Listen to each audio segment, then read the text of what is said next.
You always have to take my word for it that everything is fine. Well, I'm looking out from a distance, so I can say that this looks quite nice. I'm wearing pants. I'm wearing shorts. You can't see that. She had to state that for the record. It's funny that you mention for the record.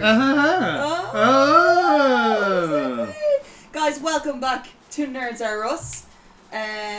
It's hot as balls. It really fucking is. It is disgustingly hot. Global warming is not a myth. Climate change needs to be addressed, and it needs to be addressed right now.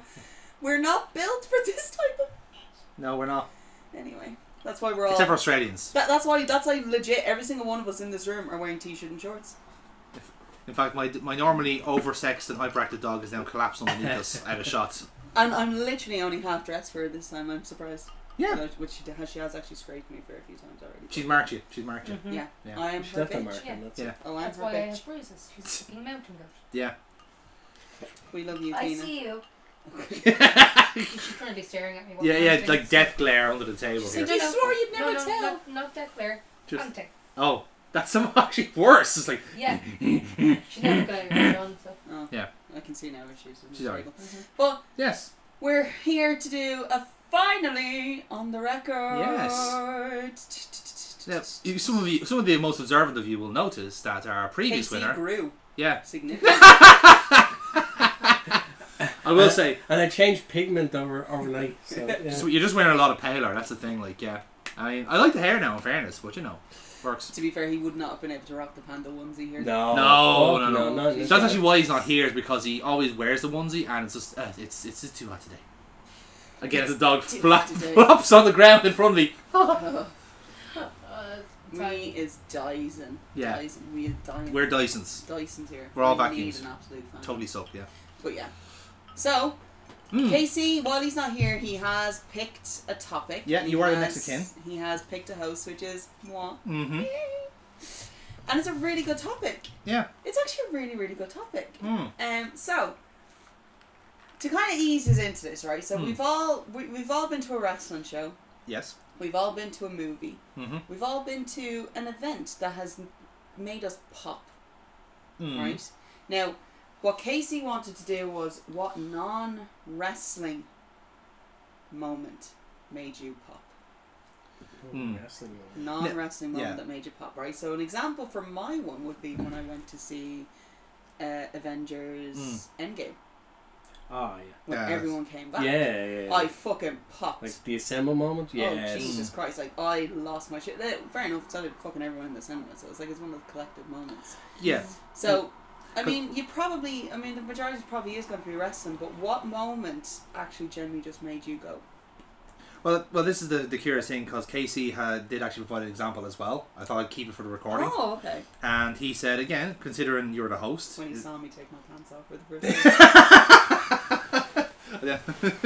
I mean, I wouldn't... Pop came, you know. Yeah.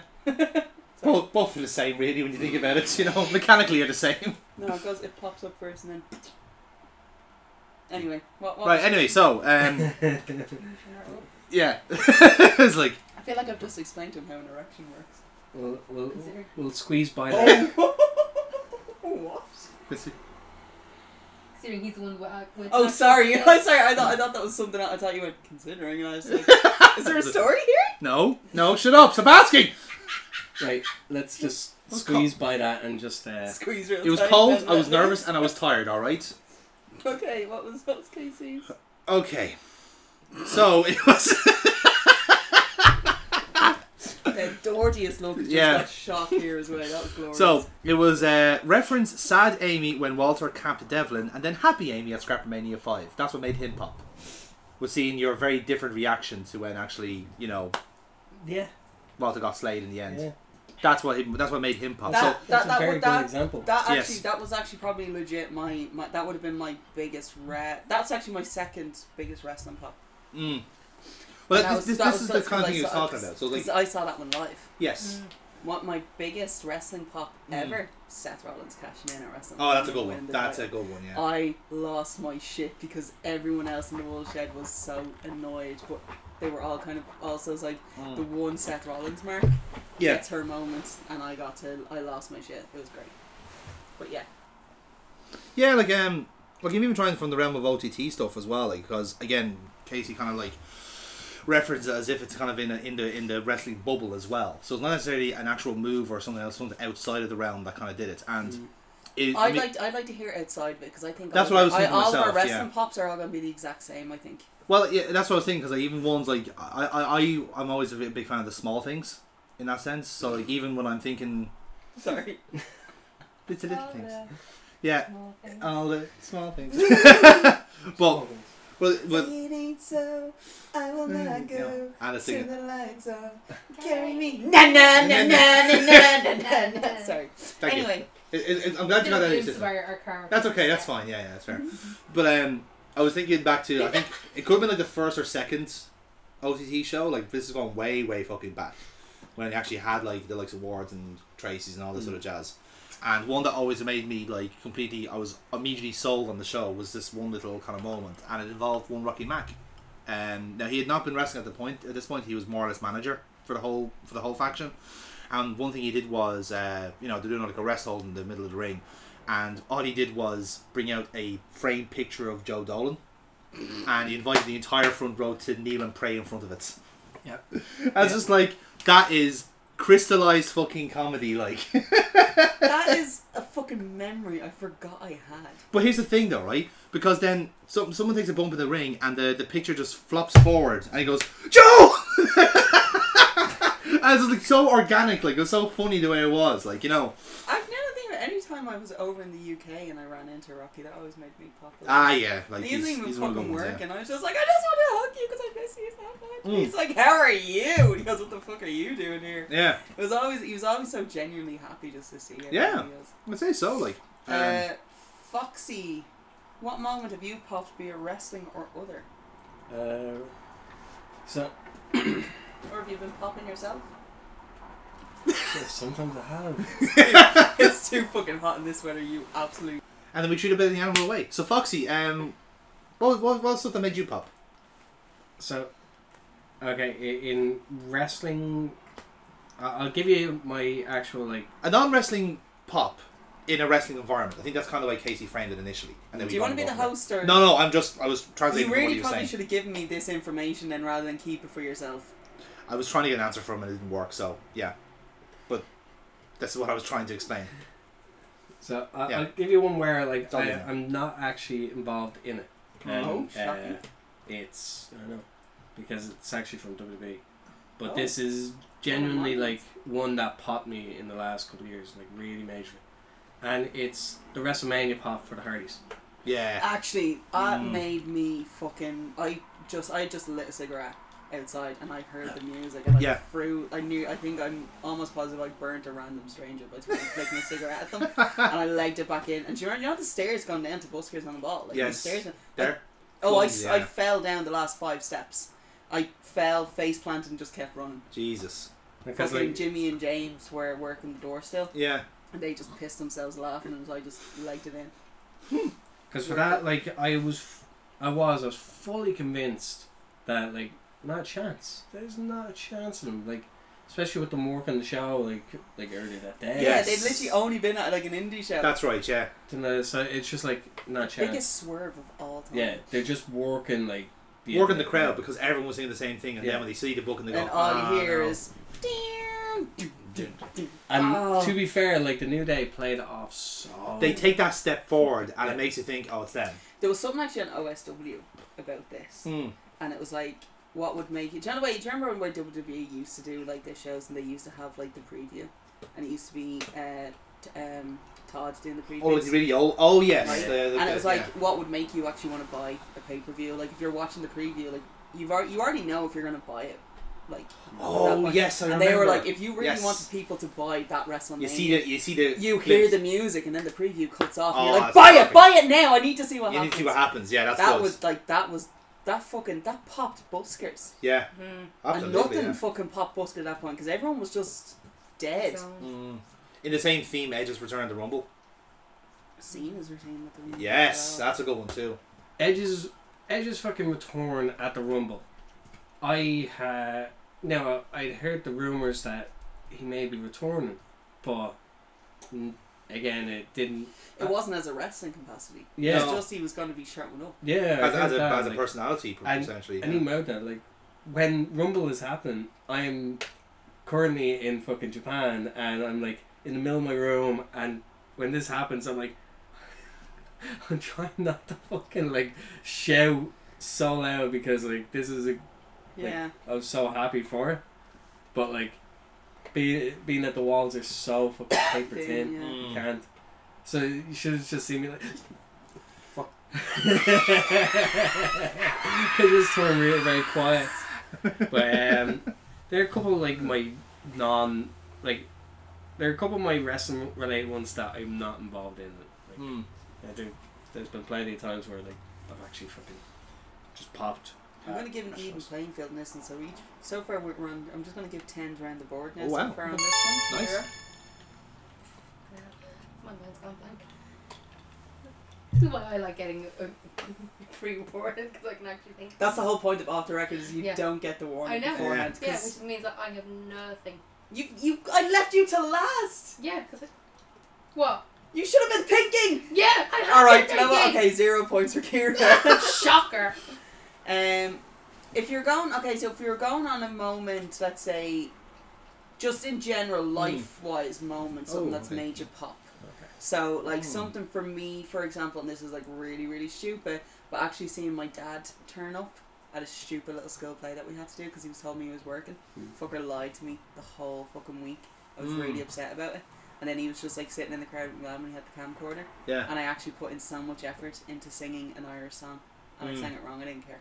That popped my eyes, like, that made me so excited. Do we have any of those types of moments? I have to think on that one myself. Do we have any of So- those types of moments? Yeah. Kira, you go first. When you and Jonathan showed up at my show. Oh, Yeah. 20 points to Kira. Yeah. It was literally, when you sent me the picture, I ended up crying, like. Did you send the picture too? Of the tickets. Yeah. Alright. I say we got our tickets before it sold out. Like. Yeah. Yeah. What made it even worse? Made it even better. Kira's like, oh my god, I'm so happy. Jonathan bought tickets. In my head, I'm thinking, bitch, I told you we were doing this. In my head,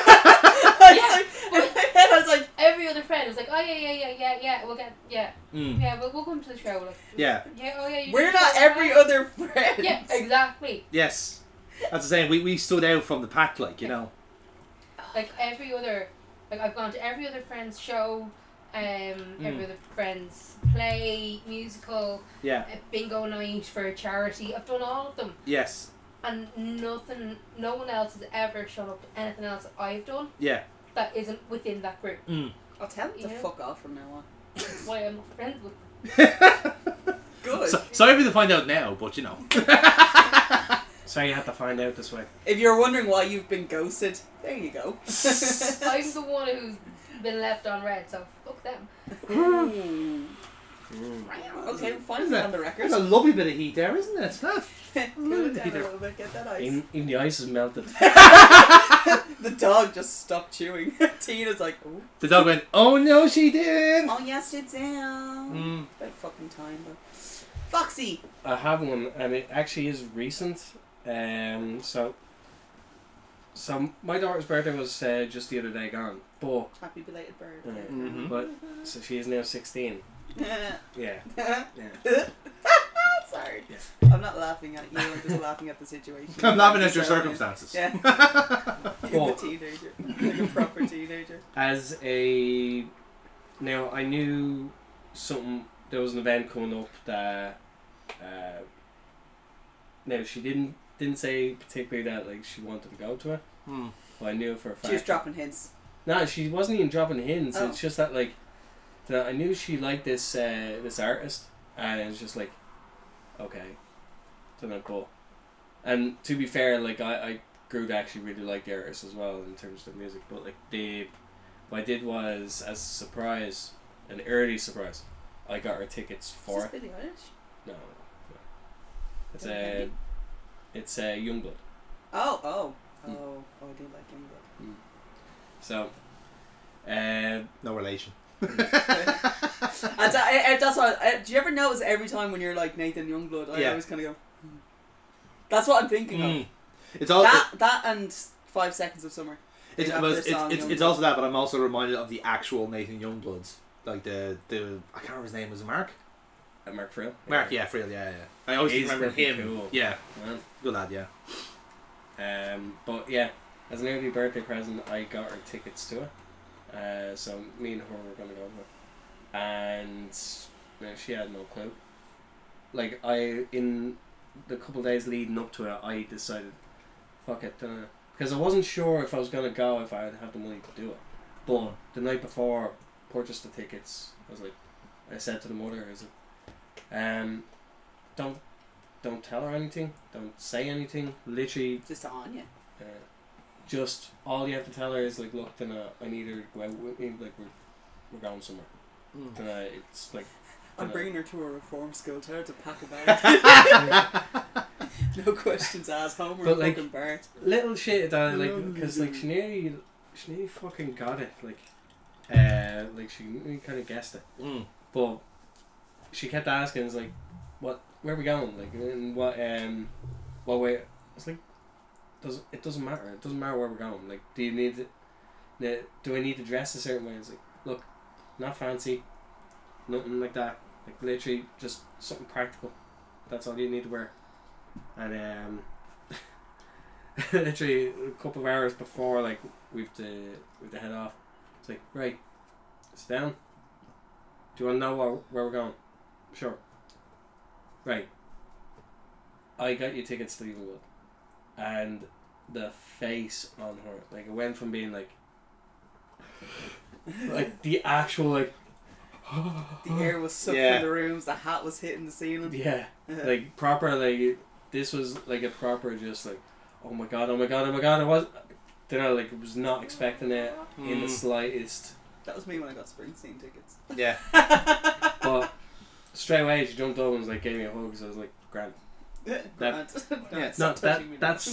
the reaction I wanted. I wanted a genuine surprise for her because she had no clue it was coming. Yeah. You got a pop. Yes. Yeah.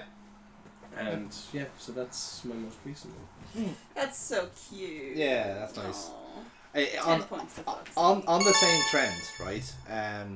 This one's fairly recent, and it's only because like genuinely made me laugh when I heard it. So, myself and Kira, you'd be shocked to know, we have a few common interests, and one of them is F1. We're big F1 fan heads, right? So I think we were talking about something in that ballpark, right? She knows what this is. The rest of us don't. Right. So and legit, like, we're talking about it, and then I just get like a 4-second voice clip, right? And even from the wave, I'm thinking, this is really quiet, whatever it is. And legit, it's just Kira just going, meow. It's just like, it's just the funniest thing, because I don't know why, like, it just like tickled me in that certain way, because like I was hearing it, and I was like, what is this? I just go, meow. Fucker. It just got me really. It was a really small thing, and it shouldn't have bypassed all my, like, kind of like all my barriers. My barriers. It's like, for fuck's sake, you know, it was so fucking funny. And since then, every time it's just the character, it's just a small thing. It's just like that is an actual genuine tangible pop. It's like, you're disgustingly in love. It's actually kind of gross. We have discussed that we are actually that couple. Yous are disgusting. That's Yeah. actually gross. Actually, I'm only giving you 5 points for that. That's I disgusting. actually have one more that's kind of along the same lines. Right. Oh god. Oh, fuck you, Casey. But, no. Well, He knew this was gonna happen. Me and him get a divorce, and then all the loved up fucking stories start. Tina, thank you. I love to go like, I'm here for you. I got you, bitch. No, you're not bringing that up. but it's actually to do with Dennis. Dennis fucking. Oh, you It's two. the message. This is the You message two. he said, because that popped me. You two are fucking the best bromance going in Irish wrestling. That's Guy love. It's a guy love. What's mine is his.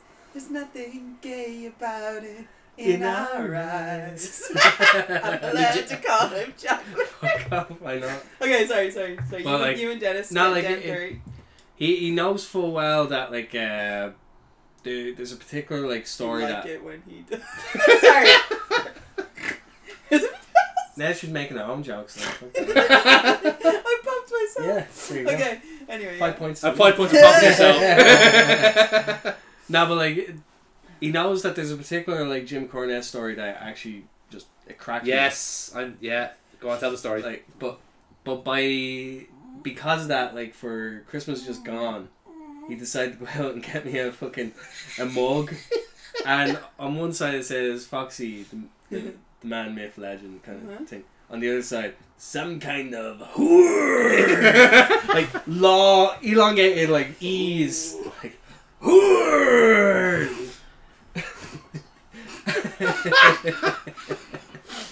There you go. And then that has been added to since with the what was the lemon stealing, wasn't it? Lemon stealing, I believe was the abbreviation. Lemon stealing Adjectives. Lemon stealing whores. Lemon stealing whores popped me. Which is now the rejected Nerds of Us name. So if Nerds of Us ever gets copyrighted, we'll just switch to lemon stealing horse. Oh, I'm not gonna lie, that's fucking 10 points on that one. Yeah, but that's I'm not gonna lie, the fact that we were able to work that into an objective, into a promo for That's Lemon right, yeah. Stealing Horse. That's it, It's yeah. my favourite thing It was ever. brilliant. Actually, in the same vein, this motherfucker is a man for the pops, right? Because legit, like my first like OTT show back, he sees me. I'm in the fucking back row, mask on. I'm like, you know, I'm incognito, right? And there he is. He spots me straight away, and the first fucking thing he does is the Michael May, the fucking because you know the worst thing is, right? The worst thing is, I think on his first or second show back, right? He does the Randy Orton O pose, because at the time we were playing SmackDown or Shut Your Mouth. Shut your mouth. And that So he was Randy doing Orton this was our boy. on VOD. It's like, you son of a fucking But, bitch. You like, knew I'd see that. You had didn't challenged me. you did. That You was the did challenge me. To be Yes. fair, you did, yeah. Fight Factory. Yeah. Yes. That's why I'll always do The, it. the hummingbird. Then I rectified that by doing the actual Batman at the next one. Yes. And Bat symbol. So Yes. And if you're wondering how he managed to pull that off, I'm nearly 100% sure there's a VOD of that. Oh, almost certainly. Yeah. it was recorded, but whether Should be a it'll come VOD, out is a different story. Yeah. But also to add to that, like in terms of like the challenges that I was given, so for some reason James decided to say, like, maybe you should throw this in just to see if you can pop Dennis. Like, Is this now James Yeah. Rage? Like, okay, James right, Rage. And James Rage. it was so ridiculous that I was actually like, you know what? Okay, I'll take that challenge. Okay.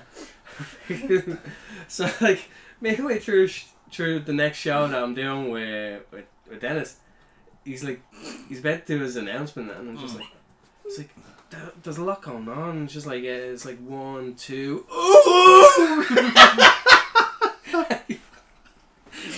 he's getting ready to announce. He's like, do you know when you can't do, like you've seen Dennis when he tries to hold it in. Yeah, it's it. Like, to his credit, he is a professional, but my God, you can catch, you can T-bone him sometimes with the pop. Hey, look, Like. it happens to everyone. Yeah. That's a pop as well. That's happening right now. Yeah. Kira's popping Amy. 5 points for Kira. Oh, 30 points to Kira. Yeah. 10 per picture. Hi. Oh, you know. 10 for picture, 20 for fucking like the I can't unclench my legs. Now, we've had this problem before the last live session. No, we didn't. Yeah, We did. That was the last live session we did. Yes. Last live session we did, we Because bombarded. we missed last month because people were ill. Yes, we did. Yeah. Yeah. It's fine. It's too hot. It's too hot today. Oh. Yeah, that literally, that's what, that's the non-wrestling thing that pops me. remembered something. That literally is the non-wrestling thing that pops me, as being on the RPG. Okay. And other people are either doing their thing, or I am ready. or it is during when we're all just chatting and waiting on somebody to come back Yeah. or do something. I think we all have something that does that, yeah. Literally sending Amy pictures and just waiting on her to open The it. response, Mhm. yeah. And seeing her reaction. Was- Yeah, that pops. Like, Wait for it. Oh, I want Like, to be on the right side. Oh. in the same sense that like it's addictive for Amy to receive these like pictures, Mm-hmm. it's also addictive for the likes For of people me, sending it. for me and Kira. Like, Yeah. There we go. my God, like just like what Kira says, like send it and just waiting there, just looking at the screen, just waiting. Waiting Yeah. for her to And do you know react. what? Do you know what makes it worse? I think the first time it ever happened, I forgot I wasn't muted. Yeah. And Oh, it happened. it was impeccable timing because, like, I think Jerry had said the NPC, name of the NPC is like Vladimir Kaiser, and you just hear, "Ah!" Oh, fucking me. It Oh, was, no, fuck it wasn't. me. It was like, I believe what it actually was, oh, fuck me. And it's something like that. And it's just, everyone's just like, You alright, what Amy? happened there? And then Foxy and Kira are just like this, like the fucking Cheshire cat just grinning to themselves. It gets to a point, this actually pops me a little about it. Okay. This actually pops me more so than the inside, is the fact that occasionally the two of them will send a screenshot of them chatting to each other. I'm like, what are you sending? This is what I'm sending. Oh, you've gone wholesome. Oh, you've gone horny. It's a fucking coordinated attack. That's what I mean. It's like, I've never been tag teamed so hard. I wasn't going to Careful, say... careful. I said tag team to said the other thing. Careful. Right? I've never been tag teamed so hard in an RPG that I was just like, wow, they've actually, like... They're fucking on the ball with this one. Like, it is actually scary. You know for a fact you can't even do a promo in peace now, because if you try and do a promo, you'll have to put the phone on mute. Like, it makes me so much better, but then I know it's there. Yes. And it's like it's your reward for doing a good promo. It's not even that. It's not even that. It's just, it's one of those things that's like, do you know what? This is for you. And then I always see it, and as soon as I see the blue notification, I'm just like, I'm gonna regret this. I don't care. I'm just gonna. Do you know what pops me? Snorlax has sent you a message. Yeah, that's good. Jigglypuff has sent you a video. I'm like, oh, I love it. So me and Kira. Alright, yeah. Okay, so me and Kira, it was during the RPG as well. It started off as a joke. Someone said she's like a Jigglypuff. Yeah, I mentioned the story about how so one of our dates. One of our dates, yeah. We went for dinner one time. I went up to the bar, got like a quick drink, and I paid the bill at the time. So fucking happy. And then we left. Kira's on it. It was my turn to pay. Yeah. It was my turn to fucking pay. We were going, I was like, right, okay, I'm gonna go pay. He's like, that's alright, don't. And instantly just like and then as we left, she stamped her feet outside and So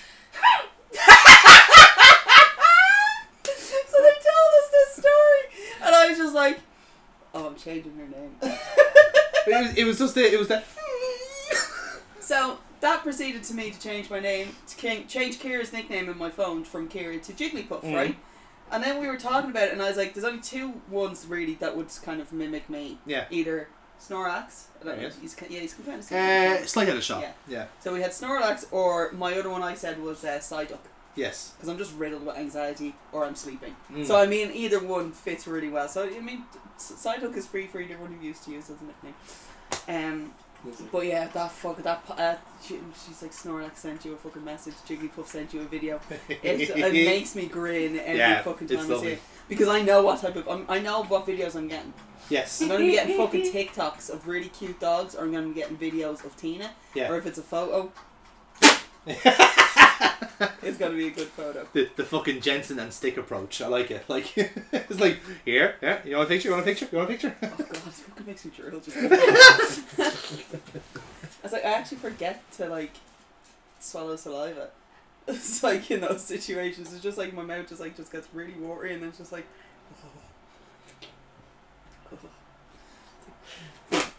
But yeah, like it's that's pop. That's Kira's one.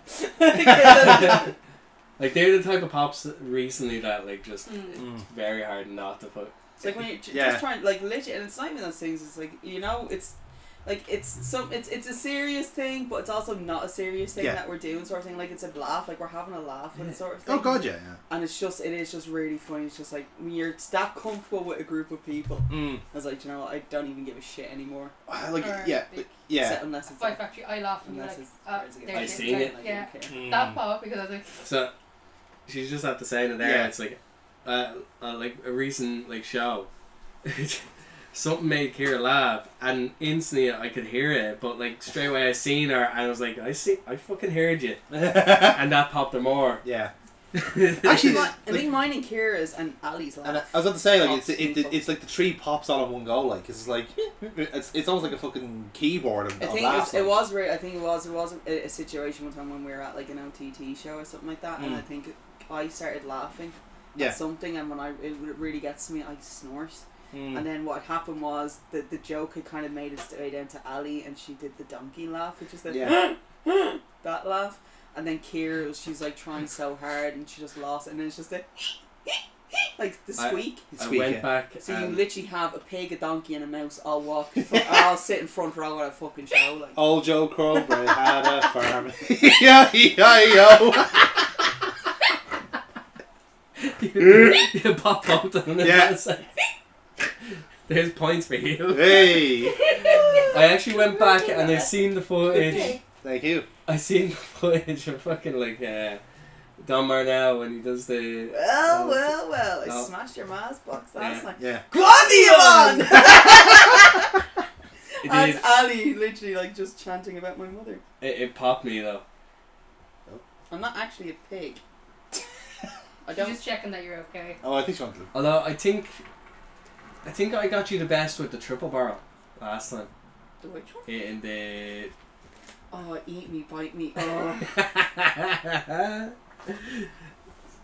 So like Amy will explain this, but like the photos that me and Kira do send, like He adds captions. I add captions. Do you know what? You didn't even need to add the captions. To I know, these but I just put it over the edge. Yeah. Yeah, right. So Little over the top. one If you feel. particular situation that we were.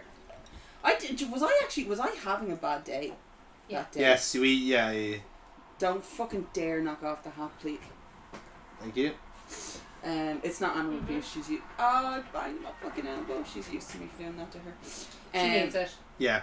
Okay, so what happened was I was having a bad day. Yeah, that's right. Saying sorry. Yeah.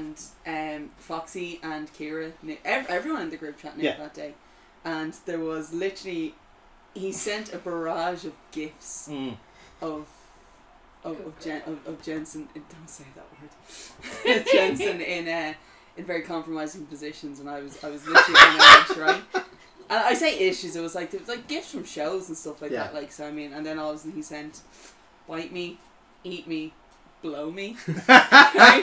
And they're all 3 different pictures. They're all captions from the actual show. And after each one, I just went, oh, and it was the noise. I think it was the noise that I made, because it made every single person on the call just go, what the fuck was that? And Foxy's just sitting there kicking himself laughing because he knows. Because he fucking knew what Sometimes happened. he keeps a straight face and you're like, what the fuck? I think it's no, but other times until you dab him in, and then he breaks his heart. This thing is, it's what happens is, it's like as soon, and the thing is, right, you're looking at a camera on a fucking Zoom call. Yeah. Right?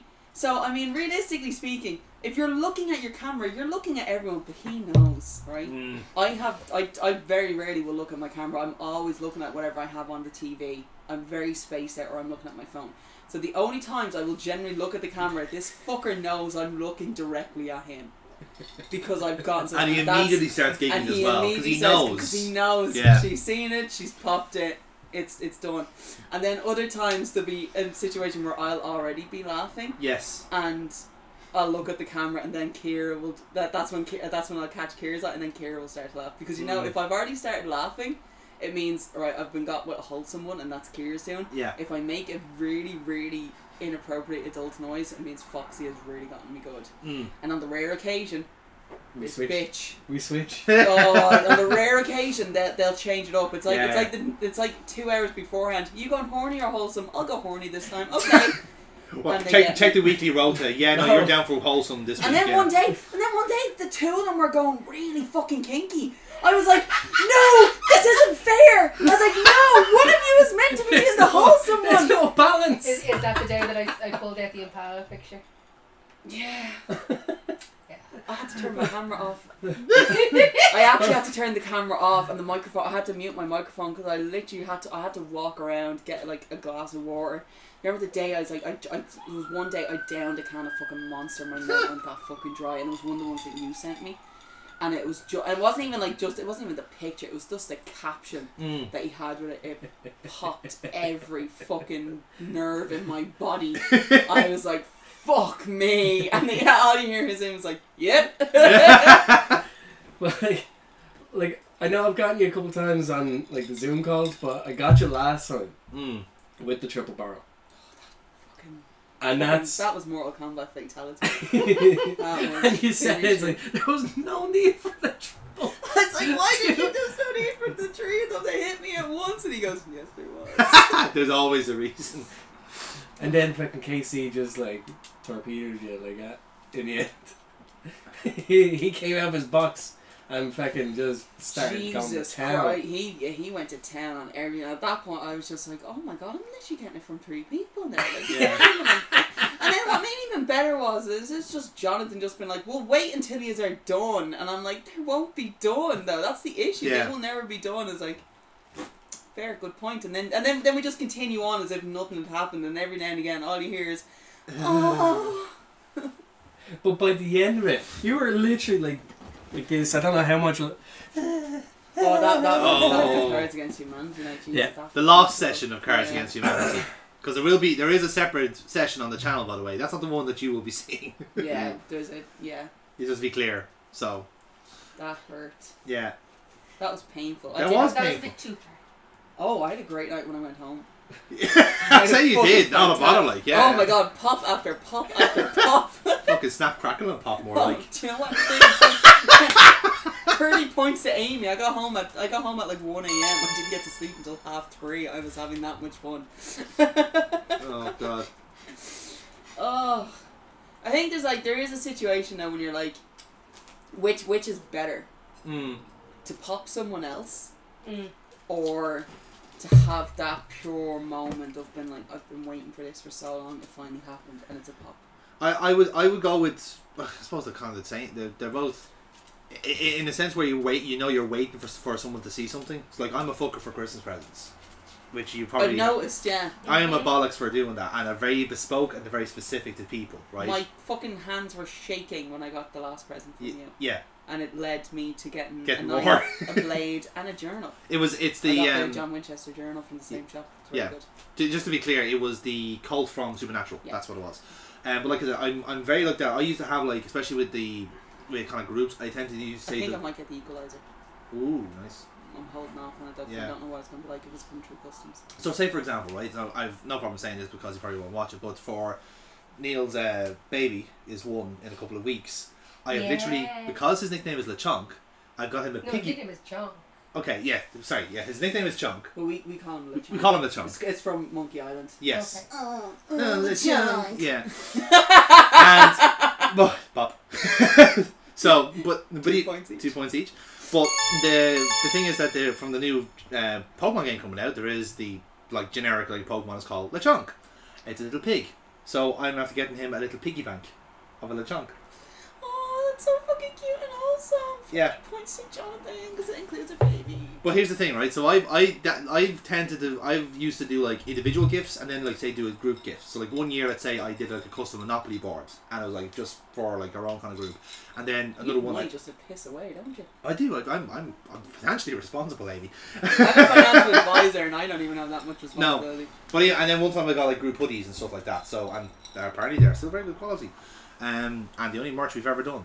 And even last year, I did the. I think she's dead. She's okay. she's getting the draft from the window here. She's happy camper. You woke her up. But then again, there'll be years where I'm doing. Fanning me and Kira periodically because we're just eating up. I'd say the best gift I ever gave anyone was BurtBot, right? Because this one was at least, I want to say, 6 months in the making, right? It's not. So it was during lockdown, right? And I'm thinking, do you know what, fuck it, we haven't done anything. I've got tons of money saved up and all that. I'm gonna splash out and cheer everybody up for Christmas, right? So everyone got their stuff sent out to them and all this sort of jazz. So Casey got Ninja Turtle face masks and Paul got the works of H.P. Lovecraft and all that sort of stuff. Really, again, very one's designed for them. I got Jonathan Frakes. You did. That's right. You got a little Frakes. He sits on my bed. Yeah. I can sleep on him. Foxy got Neo Generico masks. Yeah. This was the same year. So in this year, right, the best. I comb his hair because he gets bed hair. Much like the real Jonathan Frakes. So the tip of the best of that lot was the one I got for BurtBot, which was a Crash Bandicoot hoodie. Oh yes. Now the thing with this is that this was a cosplay grade hoodie. And it was from, I either want to say Colombia or Venezuela. I think it was Venezuela. It was Venezuela because I remember you sent me the link. Yeah. It was Venezuela. So I ordered it back in October, because I was figuring it was going to take you that long to do it. She did the slowest, like, head up and look as if, like, fuck you all. Just went back down. She just can't even. Because like I said, it's too hot. It's too hot today. But so this was like a 2-month odyssey to get it even out of Venezuela to begin with, right? So the person, It took like 3 months. it took like 3 months. Now, then again, I had there was no rush in them getting them because we're all in fucking lockdown. We're not going to see each other for a month anyway. So eventually came in, right, and it looks fucking stunning, absolutely beautiful. And I posted down then to the guys then because they just moved in, right? So James had got his present already, well ahead of time, and then Burke Owens one came in then, and we gave her specific instructions. Okay, you're not to, open this up until you're on the call with us because we do a podcast every few weeks or anything like that. So we're gonna see each other anyway. That's cruel. That's tough. But it's not even that. But it was the fact that it was like a day or two of the difference. It wasn't that much bad. Okay. And then she opened it up and she saw it there, and again in front of essentially like her close knit friends, so we say in the group, she sees a Crash Bandicoot hoodie and the actual like the very like pure look of like genuine happiness. Because again, with her job, like she's had a fucking rough time with the pandemic. Any like a little bit of levity is always welcome. And just seeing her holding the hoodie and just like immediately just going right, and it fits perfectly. So I have a lovely kind of like picture of her like wearing the hoodie for the first time. That's the shit that makes me pop. Is actually seeing that like the stuff like stuff like that, presents, all that sort of stuff. That's disgustingly wholesome, isn't it? 50 points to Jonathan. Motherfuckers. The absolute wholesomeness that was your gift giving. I will actually go on the same token as John.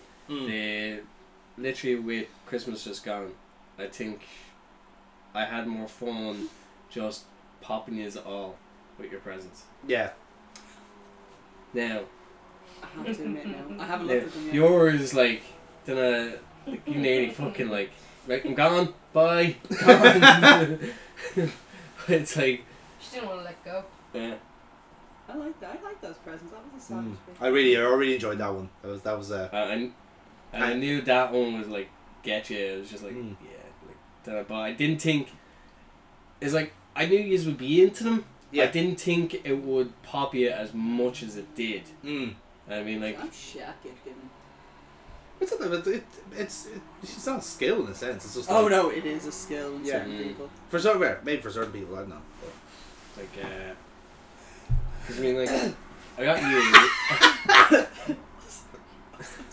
Top. I got you. I got John. I got Dennis, and I got Jerry. Oh, Jerry's one was Jerry's was pure. Yeah. Pure. Cried. Like, Yeah. It's just like how you can't beat that. Mm. Like, that's genuine happiness. Yeah. So, like what you're saying with Dorkbot, it's hard to beat that. Oh, it isn't. Especially when you fucking nailed it yourself. So you have that inner satisfaction of knowing you made the right call. It's not something that you just think is going to be good. It's just it's a scale of how well you know the people as well. One day, Mine's hanging pride of places above my bed, to be fair. I know. And also as well, actually, the Beetlejuice t-shirt. Yeah. I fucking love that shirt so much. It goes really well with my black craft coats. It's the purple skirt that I Because it's have. very similar. Like, Oh, it's perfect because it's like it's big enough that you can tuck it and do like a French tuck with it. Yeah. It's perfect. The only other fucking hell. There was 8 of them. 8 of them. 8. God damn. That's killing me. But like the best pop that, and I won't be able to top it, is what I got for Barry for Christmas. Actually, sorry, no, it was for his birthday. So now this is sorry, yes, yeah. sorry. Yeah. But like literally I had a chance to get a legitimately signed like Undertaker, like done a poster or whatever the fuck it was, but man had a chance to actually get it legitimately done and got it and was holding on to it for weeks. Yeah. Once I got it, like because I was waiting to hand it at the right time. As soon as he opened that, like it was literally just not necessarily tears, but it was just like the storm. dumbfounded. Yes, yeah. Because like looked at it and then seeing the signature and it's just like, oh my god. And then being told that it's the real genuine article and it's like Yeah. Absolute fucking. Like even on that same point, even talking about this that about Barry as well. Like even just recently, I think he was at Mania for the first time in his life, and on the same weekend he meets the Undertaker. Yeah. Which is it. Like if you told him that, okay, by the way, in the space of like 2 days, you're gonna watch your first WrestleMania, 2 nights of it, by the way, the Hall of Fame, and you're gonna meet the Undertaker as he gets inducted into the Hall of Fame. That's fucking savage. For the biggest Undertaker fan I've ever met, that is like a dream come fucking true. Yeah. And even then, I'm looking at that and going, "You fucking got him well, old man." Like I'm happy for him. Yeah. Like as well. Hardy points all round for Yeah. everyone on these. This is a really wholesome episode. I love This this. is a very wholesome isn't it? episode. Thanks, KC, for bringing us wholesomeness to us, and I apologise for me bringing the tone down a teeny tiny amount. I'm not sorry. I am not sorry in the slightest. Yeah, she's getting her fix. Yeah. Oh, hell yeah. Here's one for you, right? Go for it. Will slap my thigh. I forgot I'm not wearing jeans. Yes. And you can actually hear. Now I do. To be fair, I do actually slap my thigh an awful lot. Yeah. So you're a wrestler at heart. Oh my god. Fucking Ric Flair all of a sudden. Right. Oh fucking Lex Luger. Ow! Why? Ow! Sorry. Yeah. Sorry, Tina. Shh. I never actually realised how much I actually slapped my own thigh until. Ooh. Good sound. I have to pull my jeans down. I'm wearing shorts, I promise. I have to pull my jeans then. No, I'm wearing shorts. Sorry, I forgot that. Okay. Yeah. I'm fine. She heard a You're slap. okay. You're No. No, I'm fine. No, I'm fine. it's okay, I'm Tina. fine. It's It's okay. good. We're all good. Shh, you're We're all- all right. Here, Yeah. you're not gonna eat my shoes, are you? No, sure not. Yeah. Okay. Hold on. What I was going to say was, is Fuck there off. Fuck again off. kind of almost on the same wholesome tone? Are there people Sorry. that when you see them makes you pop? And then say you haven't seen them in a while, and suddenly, holy fuck, it's whoever it is, and it's that Tina, like. do you want to answer this question? I think Tina already knows. It is. So say if you haven't seen someone for a long time, you immediately see them, the chemistry's there, you immediately start popping. Because I think like My mate Shauna. Yeah, okay, so that's a good example. Right. Yeah. So me and her will go. Me and her can go a year without seeing each other. And pick up just where you left off, but it's always that first genuine like I don't know the bitches so much. And then it's just like boom, pop, and then you just slip into where you were before. Exactly. Yeah. Like you haven't lost any ground whatsoever. Like, yeah. It's Becky for me. Becky with the good hair. Yeah. I make that joke. I know I make it every fucking time, but I can't help it. Yeah.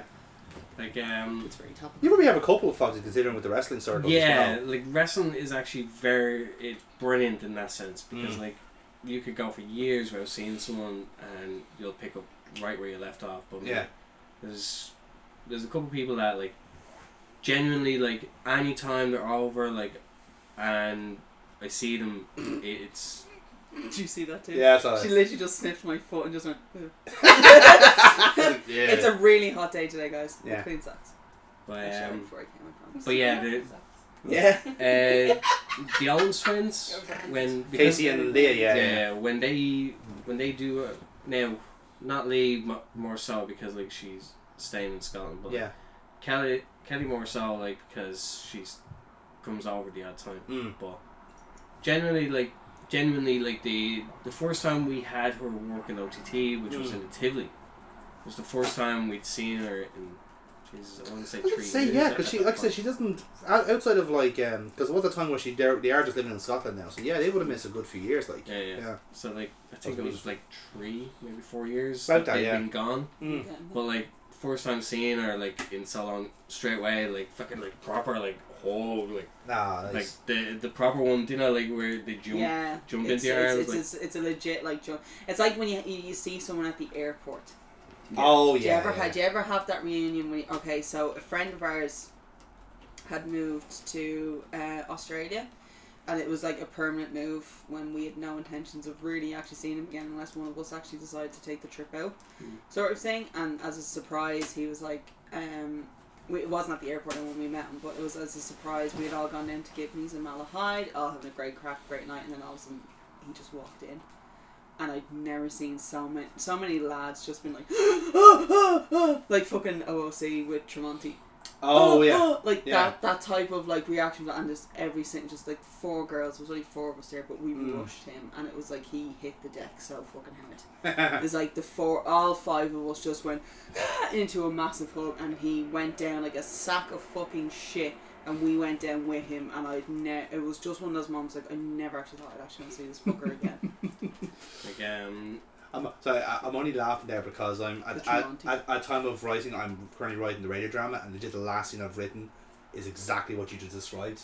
Between who? Kratos gets like basically hugged by the 3 people, and it's a really fucking wholesome moment. Like you haven't seen the part yet. It's literally only just started writing it. Like the 3 people. Yeah, I think it was like you basically was slagging Kratos off, and so like, oh my god, I haven't seen you in years, and he gets like tackle on. It was like it just gonna remind me of the fact like I've literally just written this as a wholesome moment. I was like, oh, actually, it did happen. Fair enough. I'm not gonna lie, I've had some pretty awesome moments. I've had some pretty fucking wholesome moments here. Me and Morph riding down to the boardwalk. It's fun.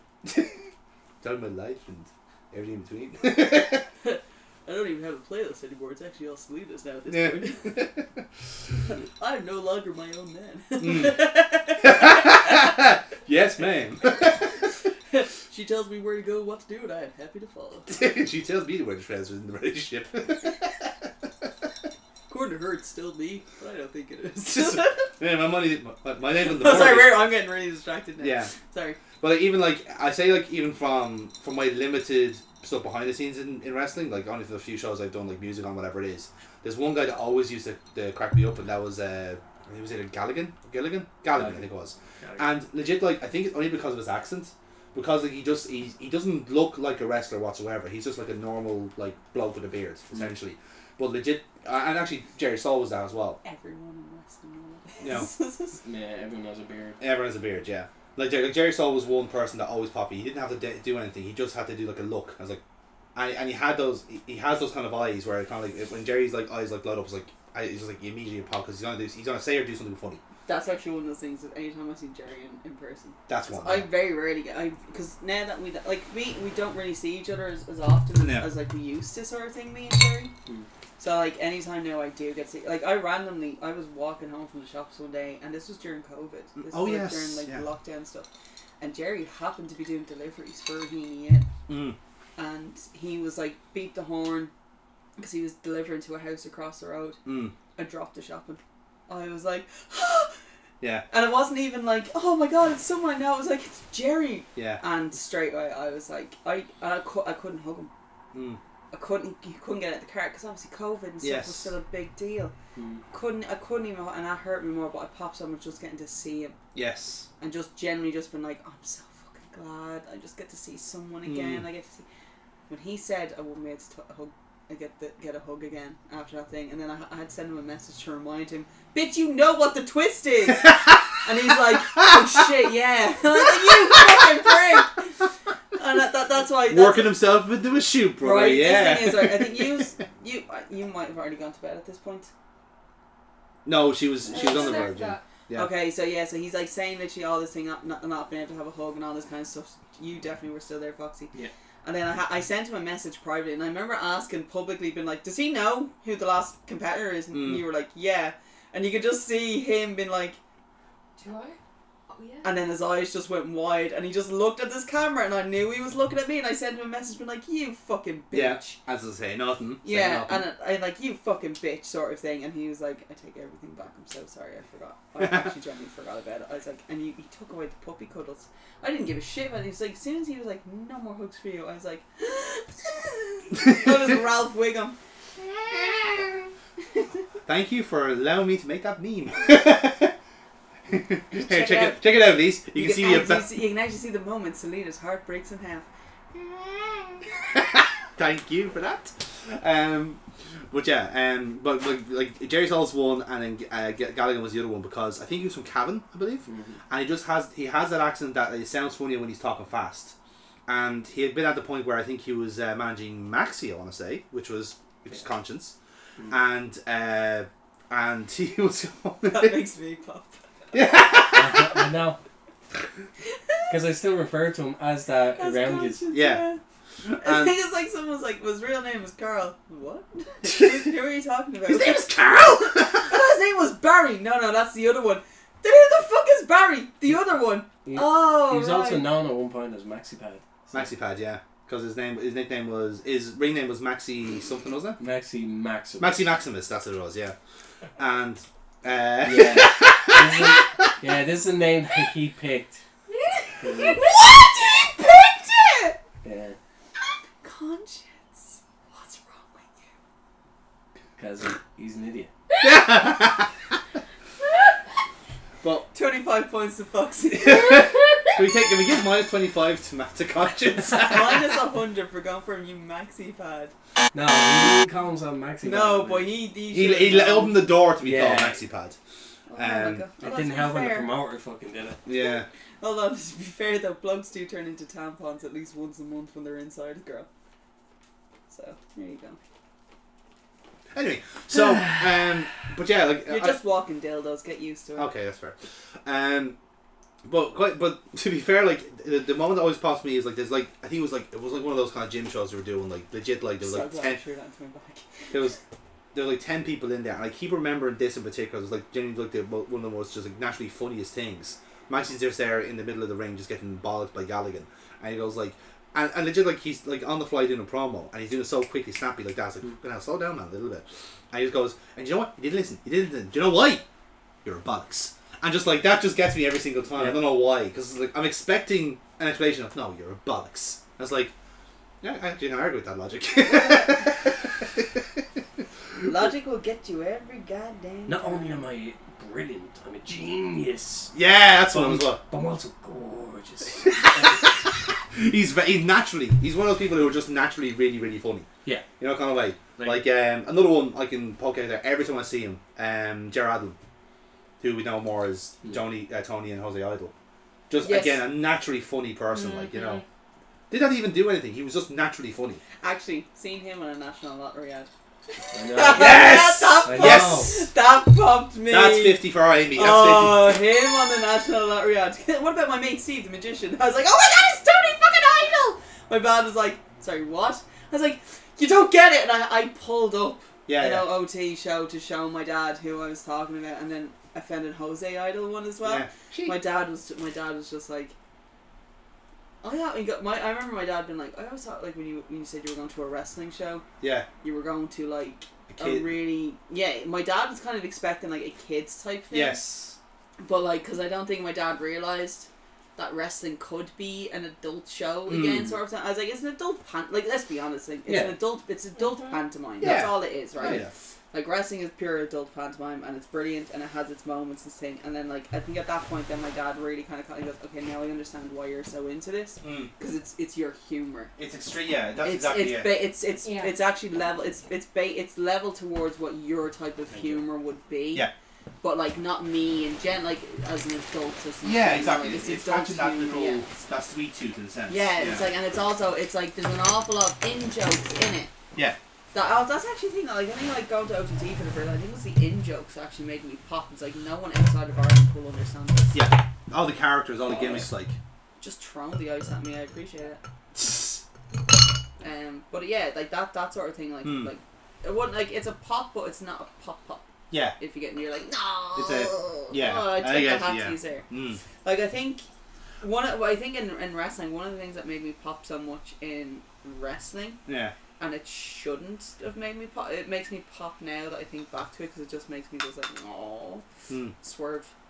Screaming at me. Absolutely. Screaming at me from the ring. Keith Lee going, oh my god. Beautiful. Could not have asked for better fucking timing. It was the quietest that place had been. It's not even that though. It's like, I think knowing, having an AEW tag team champion. Yes. Screaming at me, pick a fucking side! You can't cheer us! Hold on. Swerve was the one that yelled at me. Keith never yelled at me. Keith had a lovely conversation with me. Like, you wanted Keith Lee. Yeah. Keith Lee was the one who gave it to Ali. Yes. He yelled at Ali. He gave it to Ali. This is your boy. This is your boy. And look, you're cheering your boy. You cheering your boy. Look what you're making me do to your boy. And then Speedball screaming at Ali. Why are you making him do this to me? Well, I'm screaming, you go, Keith. I'm with you. And he goes, she's got the right idea. She knows. And he bangs and Mike Speedball's just... On that topic of Keith Lee. But it's the Speedball one of him screaming at me in the Europa Hotel, being like, "Girl, pick a side, you can't cheer us both! I just want you all to have fun! Pick one now! Swerve! And then Jordan been like, Amy! It's just like the actual genuine of like upset on Jordan's face. They'd actually name you as well. Just be like, Amy! It's like, I'm so sorry. Like, on that topic, I think like one of the few times that obviously he had done a Q&A, it was like, I think it was like the Pokemon one got me.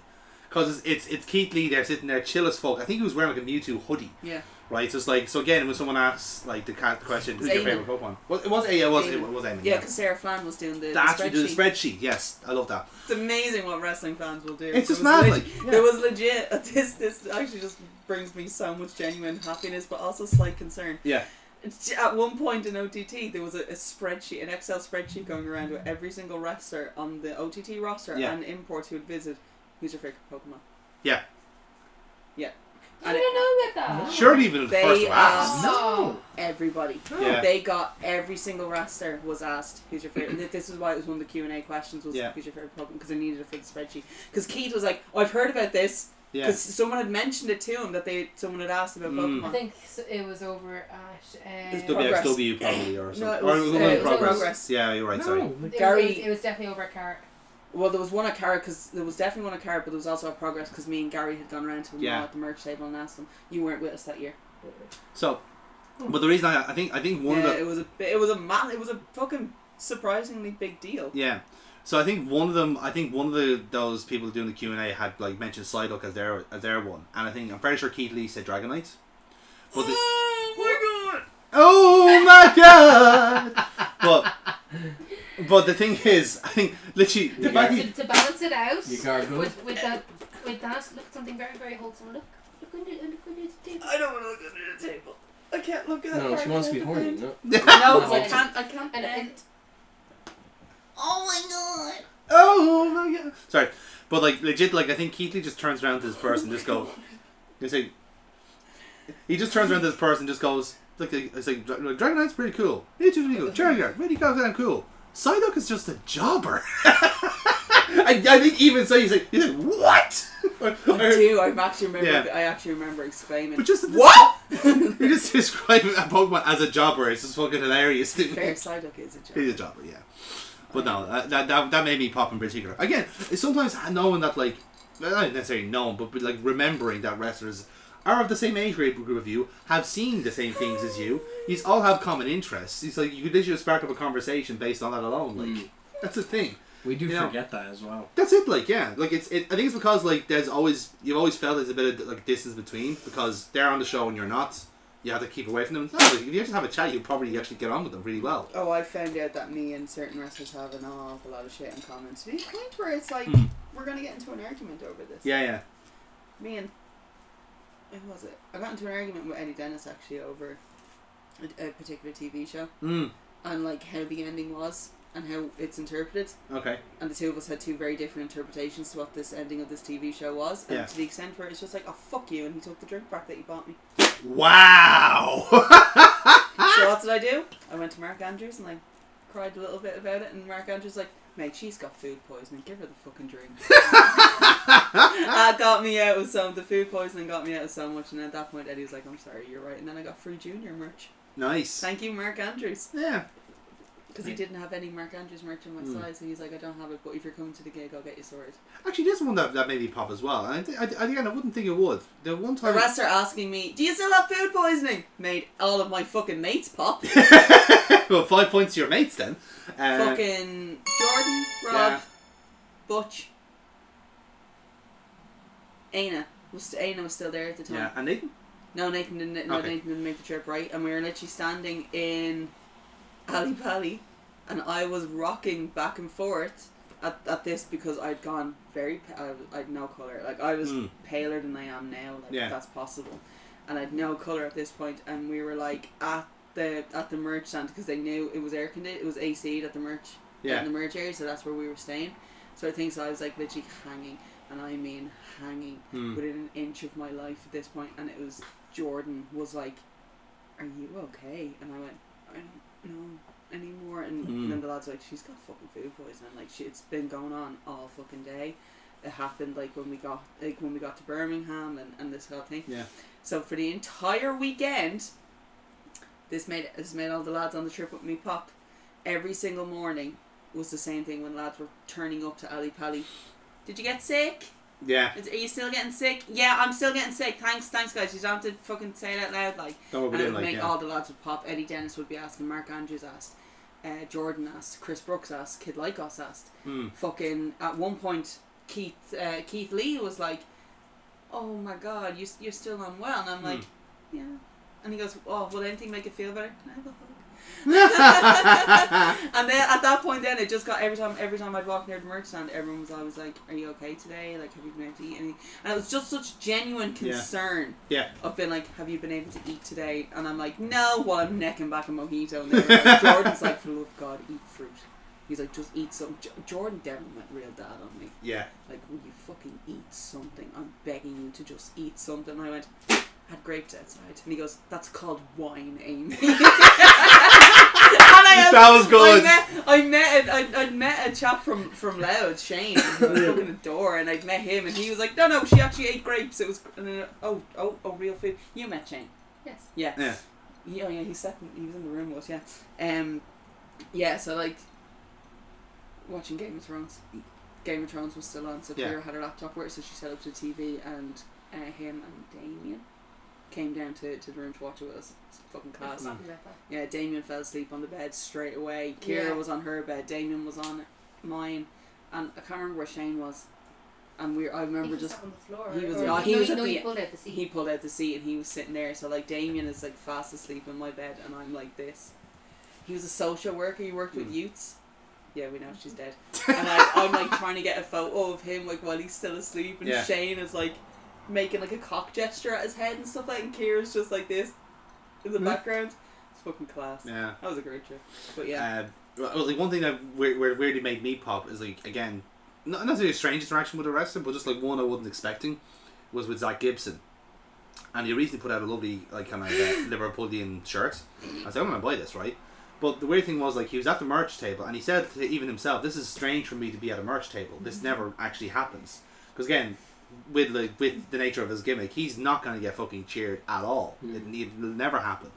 But like, he just like, I was buying the shirt off, and he said like, and he asked me, and I was like, "This is going to sound like a strange thing, but I don't normally I'm at merch tables.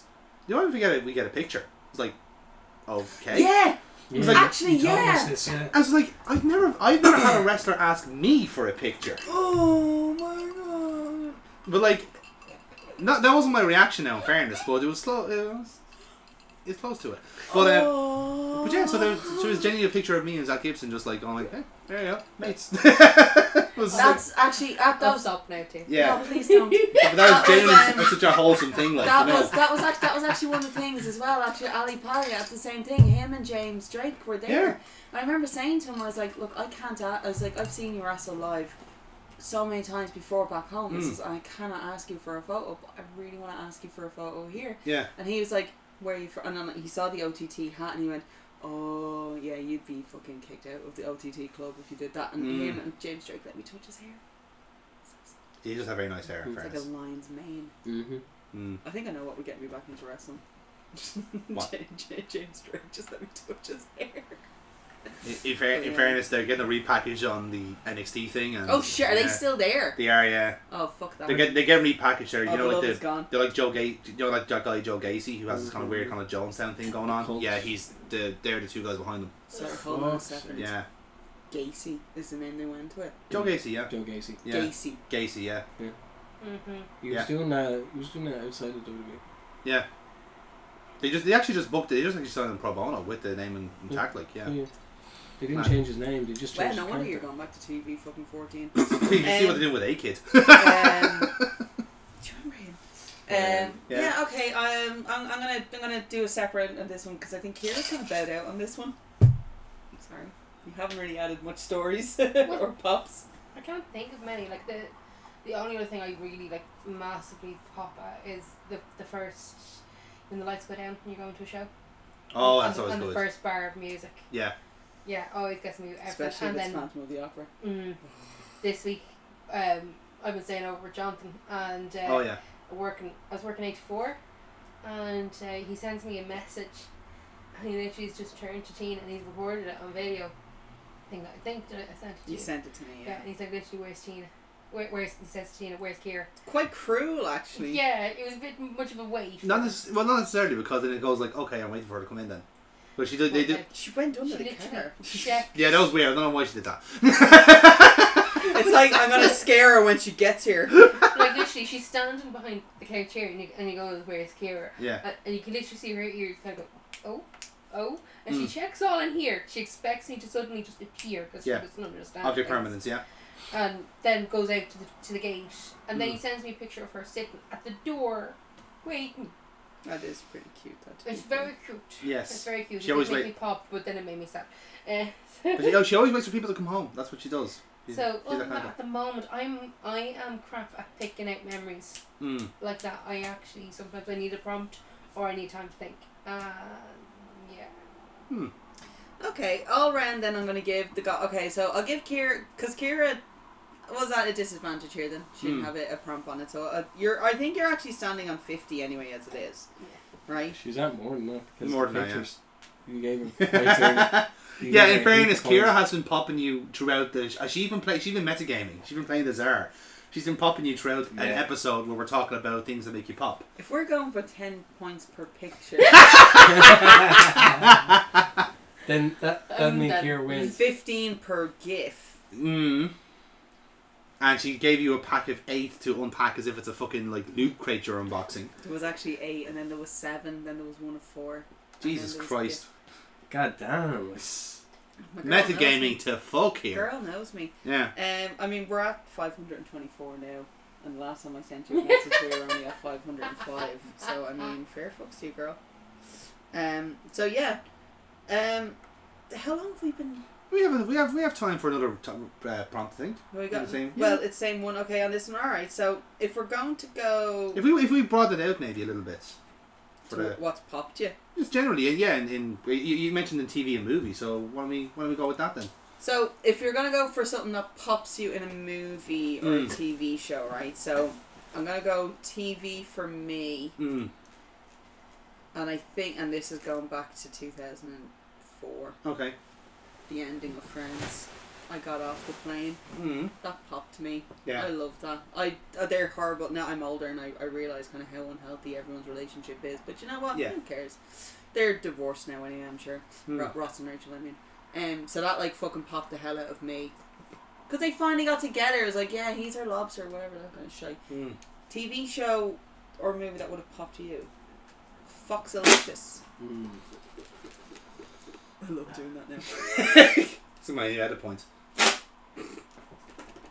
I feel like a drag queen when I do it. So for the likes of TV shows, like it's weird because like I used to watch like a bit of TV, but like nowadays I don't really. I kind of just lost favour with them, but like I have had a moment for a TV show where something had happened and it was an unexpected like death of a character, which didn't. There was nothing in the lead up to it. Like there was nothing out of blue, like. So like it was very out of blue, and just the fact that the gravity of it was just I cried. Actually, that happened to me very recently watching an episode of The Boys. So this the character death took me completely off. I was like, I had to pause it, and like I screamed, had to take myself off the work call. So the show was Legends of Tomorrow. It's a DC show. Oh. And I don't know if you've watched through it, but like I think I know who. You know, I gave up after a certain point. Like I gave up. Look, we've all gave up after a certain point. Yeah, I think the only one who doesn't is fucking Aaron. But it was literally, if you've watched the earlier seasons, you know the old Doctor. Yeah. Him. Oh, actually, yeah. Because it was so out of nowhere. And do you know, like when you've been so used to, because it's a character you don't expect. Exactly, to but be like taken out. it was characters that have been in like at least 3 shows. Mm. So you've basically watched them from the start and then fucking follow the journey. Yeah. And then suddenly like this character is just boom. Gone. And it's just like, you don't realise how attached you actually got to them. Yeah. And it's fucking shocking. yeah. Like, That's actually, yeah, I think if you're gonna actually, if we take it away from the pop, let's take away a pop scene. What character death hit you the most? Character death. Ooh, that's a good one. Like character death in TV. Okay, if I'm going off a recent TV show, because the Dean Winchester one hits me so hard, because I don't think you're not over. I'm not over it at all. I still haven't been able to fuck. I've rewatched that show like 3 times. I've actually gone through it 3 fucking different rewatches. And I have not been able to watch the last episode again. For punishment. I'm not ready. It's not even that. As I actually genuinely enjoy some of the stuff that was happening. I love the earlier seasons. Granted, yeah, it falls off the fucking wagon really very quickly when the other showrunners take over. But there's some really good episodes still mixed in it. You've got a bad season, but like it's a TV show that ran for 15 fucking years. Of course, there's going to be some absolute shit in it. But I've never. I can watch Despair a lot of times. I don't care. I love that kind of. I can watch Misha's kind of final scene and not have any issue with it. But I cannot watch because it broke me too much to the extent of thinking he deserved something else, and I kind of thought they were going to give it to him. So like that hurt. Like if you're talking about like TV and you're like asking about like pops, like the only way I could actually justify that is if it's a villain that has persisted for so long. King Joffrey getting his end. That made me. If you watch Game of Thrones, yeah. But you know what? Fuck you. That's what my movie or TV show that popped me is the ending of Game of Thrones. Is Arya dropping the knife. That popped me so much. Yeah. In terms of somebody who died, I'd have to go to a book. Yeah. For The Walking Dead, it'll be. Forget that. It'll be the governor. The governor finally getting killed. Because in the TV show, like, he shouldn't have lasted as long as he did. But like, the guy was such a good actor and like very good at that role. But him actually finally getting killed, I popped for that. Opie. In Sons of Anarchy. Oh. Me. I can't. I've done again. I'm a rewatcher. I will rewatch TV shows after they've done stuff. I reread the same books over and over again, right? But when it comes to Opie, I can't do it. I actually because we follow the journey, like especially it's like skipping certain chapters in books because you just can't. It's too much. Like when I reread The Green Mile, and it's like I know that John.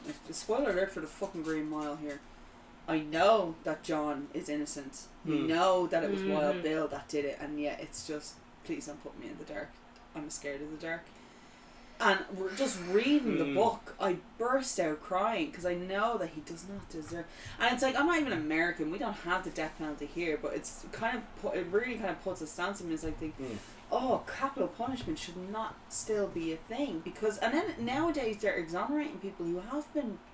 That's what the whole Innocence Project is. Yeah. And it's just like, you literally have killed how many innocent people just because 12 other people decided to give them the death penalty. It shouldn't be a thing. I mean, every other place has gotten rid of it, but it's... But I don't want to turn into a discussion onto that, because Jesus Christ. But, like, that's the thing I think it gets me. It's like when a death when you know should not happen. Yeah. And it happens anyway, but it's just like it's like when they're fucking fridging the women in fucking every single goddamn TV show just to move the lad's story along. Yeah. It annoys me to no end. It's so frustrating, and some of them I'm just like, oh, I fucking hate that I agree with this.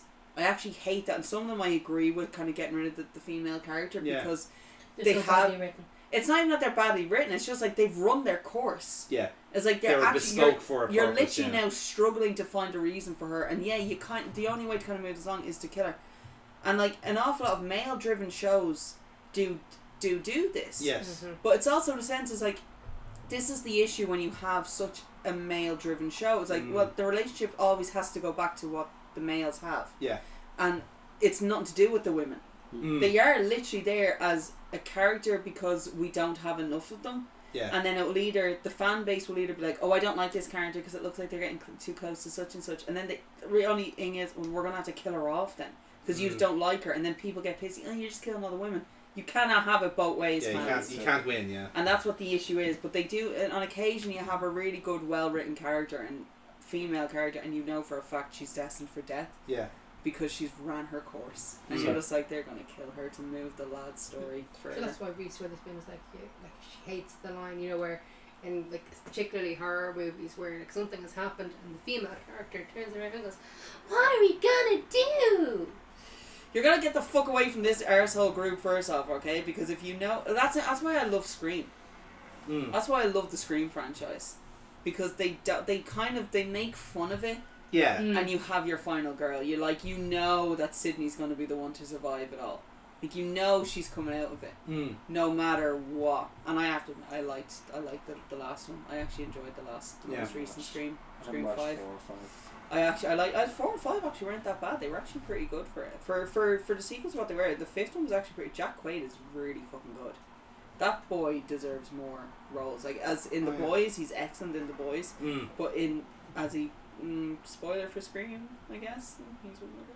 Just in case you haven't watched it. But yeah, like, he's really good in it. He plays Psycho really fucking well. Going from what I've only ever seen him as Huey.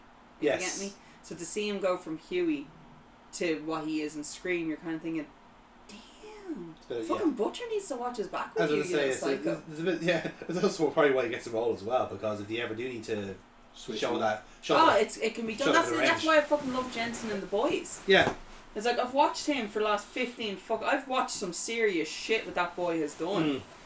And I know he's more than capable of pulling it off. And then watching The Boys and seeing everyone else's reaction to it, I'm just like, that makes me pop. Seeing everyone else finally seeing, like, someone thinks, now we know why those bitches kept Supernatural going for so long. Jensen Ackles carries this show. And you're like thinking, yeah, like fucking just because it was on the CW doesn't mean it was that load of shit. Like literally, Soldier Boy was Demon Winchester, was Demon Dean. That's all that he was, and it's fucking phenomenal. And I cannot wait to see what they do. So there's an anime that like myself and Ollie have watched, and it's called Assassination Classroom. Now, basically, the premise is that basically like the world's most dangerous assassin in the world. He is mutated and he's become basically like a yellow octopus. Okay. But whatever way he is mutated, he is going to destroy the world. Right. And he's made the claim that he's going to do it in a year's time. And if they didn't believe him, he blew up half the moon. Okay. But as you do. But to get his point across, like, he blew up half the moon. And he has stated that, like, right, you need to kill me, otherwise this is what I'm going to do. So for some reason the government decided to put him as a teacher in a random school with basically the worst graded, like, children. Is this legit? How do I get through to these kids? Type situation. What's your daddy and what does he do? I like when you went kindergarten. There's two different levels going on there. Like, I'm still the most alive when I live my gangster's paradise. But what's weird about it is that, like, okay, all this has happened in the setup for the show. Yeah. But when you see him as a teacher, he's a bumbling idiot. Like, he's an absolute idiot. Like, he's just a buffoon. No one takes him seriously at all. I love that type of shit. Yeah. Like, no fish out of water shit. That is legit one of my favourite tropes. No one takes him seriously in regards to teaching, but when it comes to, like, what he can do, it's just like, no one's messing. Like, he's literally teaching this class of children how to kill him. Like, the government are actually providing them with the weapons and the equipment. Of course, he's the greatest assassin, so, you know, he teaches them all. He teaches them, they know everything, whatever it is, like, but he'd always have... I know that they know that I know that they know, but they don't know that he knows. He knows full well. Yeah. This is what you... Like, you do this... Yeah. Everyone is going to be well off. Like, they're going to gain extraordinary wealth because, like, I don't know, they basically save the world. And if they don't, the world is destroyed. Yeah. So their motivation is kind of that. But it's through the course of the show though, like that, you don't realize how well written the characters are, even though it's a big classroom of different characters, but how caught up in the actual main guy they are, like, because like they're forming bonds when they shouldn't be, and it's just like, you know, because he's helping them get through certain things. Yeah, it's a very situational thing. But like, I mean, like, his ability is nothing to scoff at. Like, he can literally, like, as I said, like, he can blow up the world. But by the end of it, you're just like, myself and Anya were in tears because, like, it had been written so well. Yes. That's the thing, By the end of it, you're just like, no. Like, I don't want it to be. Yeah. But you. But a couple of you for things that kind of make me pop in a TV show or movie is, again, this sounds a bit strange, but actually good use of licensed music. I like thematically appropriate swings like that, and two shows that are very, very good for this. One is Life on Mars, and the other is a sequel, Ashes to Ashes, because it both obviously plays in the David Bowie songs. But again, the reason why they're even called Life on Mars and Ashes to Ashes is because they are consistent with the theme of the show. So Life on Mars is about a guy who literally goes back in time and is a complete fish out of water. Again, is this life on Mars? What the fuck is going on here? Everything's gone crazy. Spoiler alert, he was in a coma. He was in a coma. Well, they do say that anyway, but it's like the first episode they say he's in a coma. But, you know. Yeah. But even Ashes to Ashes is a case of where, like, okay... Spoiler alert, he's still in a coma. Yeah. but even to say it's someone else, it's a different person in the coma. But the thing is that... It's a woman, wasn't it? It's Keely Hawes, yeah. And it's been so long since I watched it. Oh, it's brilliant. It's well worth a rewatch. And it's so short as well. It's like 12 episodes and fucking 18 episodes. So brilliant episodes. But the great thing about it is because they were very appropriate input in one in the 70s, in like late 70s, and then the other one in like mid 80s. So what they've done is they've given themselves carte blanche to put in as much in musical interludes as they want. Yeah. So they fit the team perfectly. So like the Life on Mars is a proper like 70s knees up where, like, you know, it's old school coppers doing blah blah blah, all this sort of stuff. But it also means they can also talk about certain things and use music to go with. Yeah. Whereas with Ashes to Ashes, the audience has prior knowledge of what happened at the first series, but so does the character, because she was funny enough in like looking through the file of Sam Tyler, so she knows what's going on here. But also that means that, okay, we're all working on the same level here. We don't have to follow the same story. It's a sequel. It's a literal sequel. But then also the music applies into that as well. So they will, like, every episode has a different sting to it. And if it's something that's like building a romance angle, they're using something from the new romance genre and stuff like this. And they're building up from that point. So I love that in particular. That's actually something that Supernatural did really well with their music. They do, yeah. Getting the licensing. Yeah. And to be honest, it's just like there's certain episodes that have it. It's just like the soundtrack that they have per episode. It's like, God damn, I'm actually so glad they licensed this music. Yeah. I'm actually really glad that I got the fucking Blu-ray edition, because I have the original music. I was on it. If I was watching it back on Netflix, and it's like something, it feels off. Yeah. When you're watching it on Netflix, because it's like, it's just something. It's like, it's a good song, but it doesn't really fit the situation now, does it? And then you realise, because streaming sites don't have the license to stream music that was originally used on the broadcast. That's true, yeah. So when I was doing my rewatch on it, I was like, fuck, I forgot how hard this hits. There's one episode in particular, Don't Fear the Reaper. Yes. Just starts playing in it, and I'm just like, fuck, this is just phenomenal. Yeah. And then, obviously, I Can't Hear Carry On My Wayward Son without just being like... Yeah, it's stuff like that, right? One very recent show I've been watching, actually me and Kira have been watching, is the newest Star Trek series. It's absolutely phenomenal. It's brilliant. It's got Strange New Worlds. 10 episodes, all very well written, brand new characters and legacy characters are brought in, and they're just doing a new spin on them. Absolutely fantastic. But the season finale is essentially Star Trek's take on Marvel's What If series. Right? So what they've done is, they've basically done it so, like, they're doing a bit of wibbly wobbly timey shit where, you know, future captain talks, or past captain goes, don't do this, this is what happens. And Jonathan lost his fucking mind. I lost my fucking mind because they went back to an episode from the original series. Again, this is about, I want to say, 50 years ago at this stage when this episode was written. 60s, yeah. Yeah, 60s, yeah. So even longer. And funny enough, it kind of like was a throwaway episode at the time, but like it's over time it stood as one of the best episodes of the original series, because it was basically at the time the take on the submarine drama genre, like Das Boot and so forth. And it was literally just like, again, it was a commentary on the Cuban Missile Crisis that happened around the same time, so they're doing a take on that too. So they basically done like a what if like I was actually in charge instead of Kirk, and this is where everything goes wrong from here. But what they've done is they've done the episode structure beat by beat like the original one, and it's only because myself and Jerry only recently reviewed it I remember the episode fairly well. So they even like take lines, it copy and pasted from the original episode. I'm thinking, you sneaky sons of bitches. Shots. You freaked out when they went from Romulans to Spock and he does the eyebrow. They do exactly the same. Yeah, they do. Because they do the same in the original. Yeah, they copy shots. They copy characters, as in they like they do small things where like, okay, this person was A in this, but now we have our own character. Yeah. She plays the exact same role, says the exact same things. Like it's stuff like that. And thinking like, to take an episode from like, as I look at a episode you would have missed if you're a Trekkie fan in a sense. But if you have been watching from the series, and again, timeline-wise, makes complete sense. Like, it's a perfect fucking idea. It is literally just like a what if. Let's just put this person in this scenario and see what happens. And war breaks out. Kind of, going from you there. know. But again, it's also a take on a fantastic episode that was done in The Next Generation called Yesterday's Enterprise, which was the same kind of what if before what if was a thing. And just a phenomenal episode. The fact that they got the beats down absolutely right. They do the exact same camera shots. They replicate the lighting even.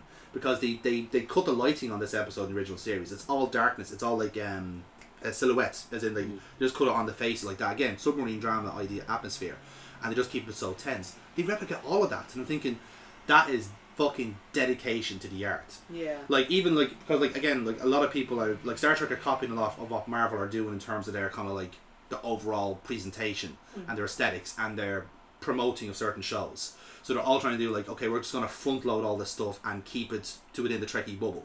So even if you understand, so we know there's going to be a lot of people that watch everything, let's just cater the audience to them. And then here's your gateway drugs, and that'll bring you into more Star Trek on the way. So same with Marvel, how they do it. But just the actual, if you have to watch the original, you have to watch this Stranger Things episode and then watch the episode they were basing this on, and play them nearly side by side, and they're almost the same fucking episode. It's brilliantly done. And like Kira said, like nearly every 2 minutes, I think it didn't even like predict a line that they were going to say. I think you had to pause at one point because you had to like stop and explain. I had to explain what was going on. Yeah. But I even like I called the line they were going to say. It's like fuck, brilliant. So yeah, that was one that made me pop. In terms of a character death, I can't. I'd have to think back on that one because there's no one that's coming to mind at the minute. In terms of music in usage, there's an awful lot. A swell in the score at a perfectly timed will always get me. What got me in a way I wasn't expecting was if you've seen The Girl with Dragon Tattoo and the use of Enya. Yes, you showed me this. At a time I did not expect it. It just I think I just went to thinking. I think this is. I think like literally this is the guy who's about to murder him and murder Daniel Craig, and because I haven't watched the Who can say? We'll sail away. We'll sail away. Oh, sail away! Damn it! And it's literally like he's literally tied him up to a chair and he turns on the music and it's like you're expecting like something else, anything else, but Enya comes on. I actually think that's probably one of the best things that like shows do, and it's the music aspect kind of things, and I think Game of Thrones did it really well. It's like when you're listening to Game of Thrones and when you're watching Game of Thrones and then the soundtrack hits and you're like, this is a character on its own. This is a whole new character on it. But like going death wise, I know. So I have. Did anyone watch 6 Feet Under? No, I don't think so. The ending of 6 Feet Under is the greatest thing ever, and I must actually show it to you. It's on YouTube, and it literally does a forward as to how all the characters die. Ah, okay. It's fucking brilliant. It's brilliant. It's perfectly done. It's like you're kind of when a show ends and you're kind of left with the I want to know what happened. I want to know what happens to the character. 6 Feet Under does it perfectly.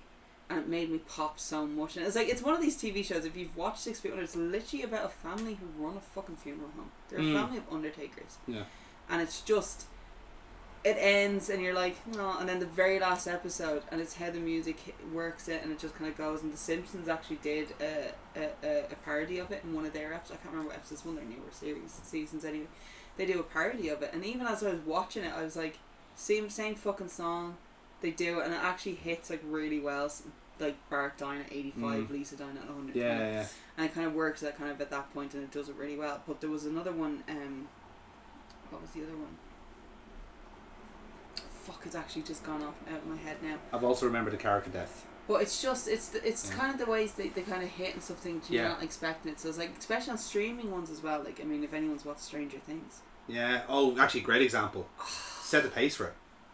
First season sets the pace for it, and now the fact that like Kate Bush is now is top of the charts. I don't even mean for Kate Bush on this, and it's like fair play to fucking Metallica, like Master of Puppets is back up there again.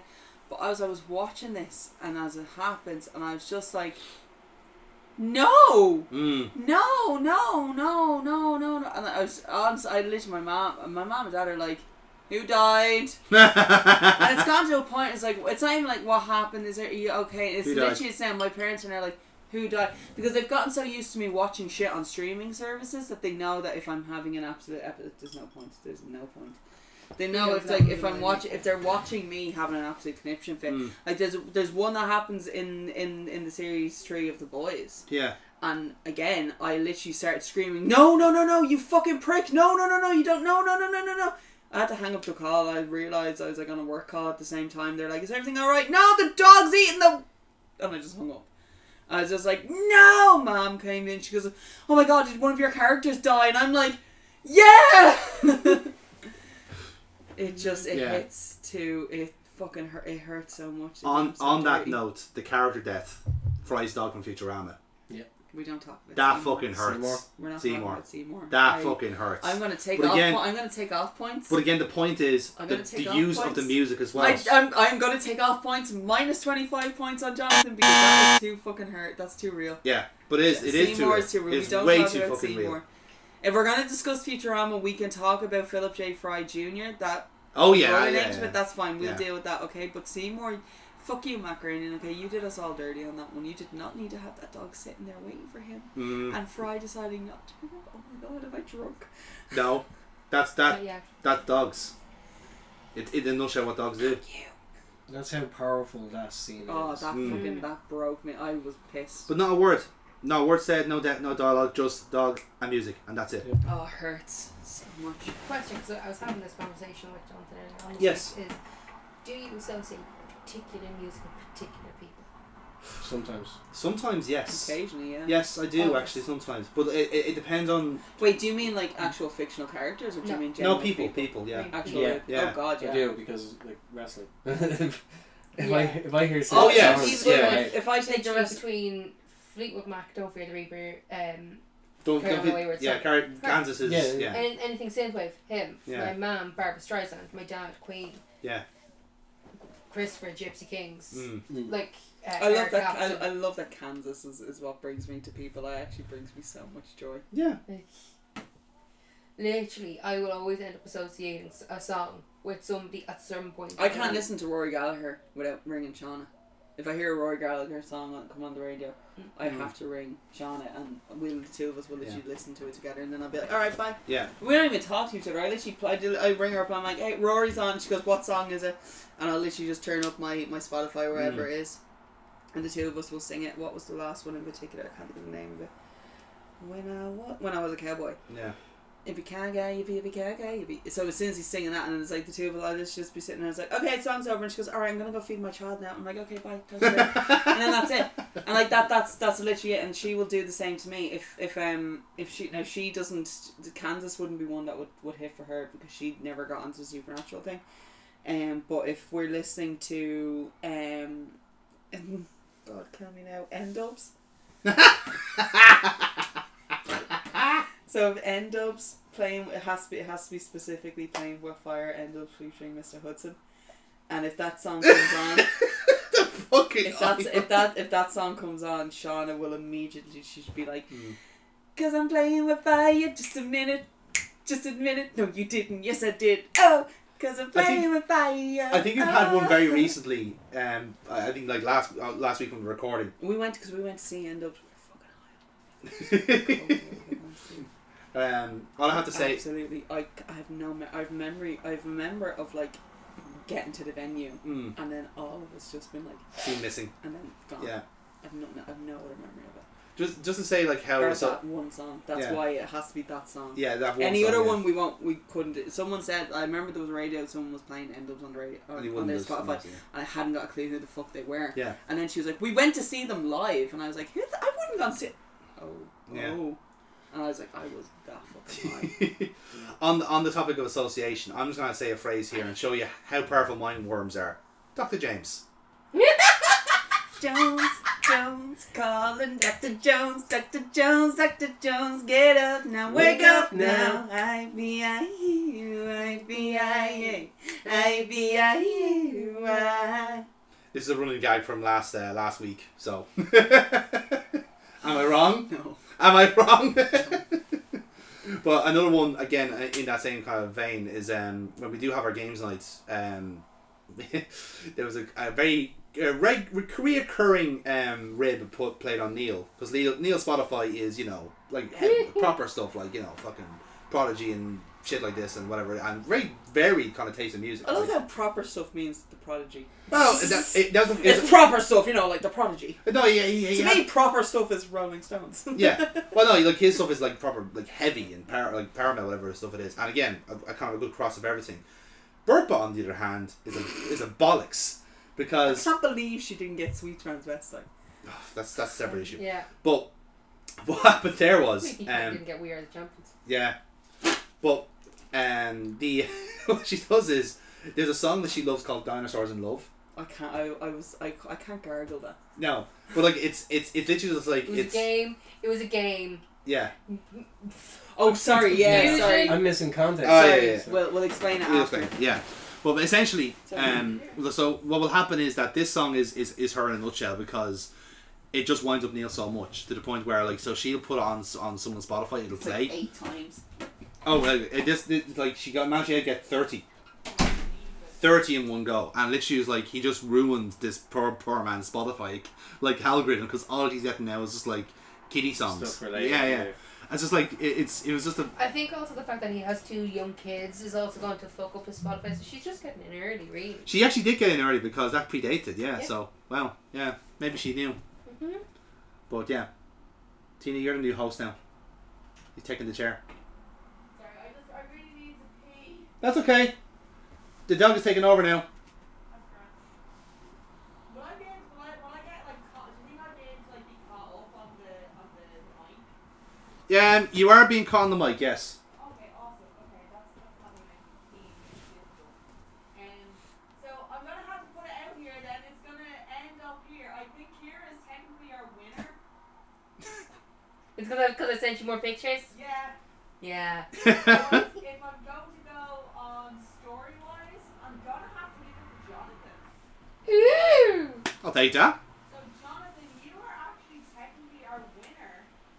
I wish I could come out of the bathroom right now, but I really can't. That's okay. Yeah, I don't think it's actually being So picked up. Jonathan, I think based on this, I think you're our winner here for what pops you the most, shockingly enough. Well, there you go. That pops me anyway. First time I won this. Do you want to like give like a little victory speech, and then I will come out and we can end? I mean, I don't have much to say really. I mean, it's I want to thank the Academy. I want to thank everyone for voting for me who thought, you know, this was a good idea at the time. But you know, I want to thank my girlfriend for being so supportive and.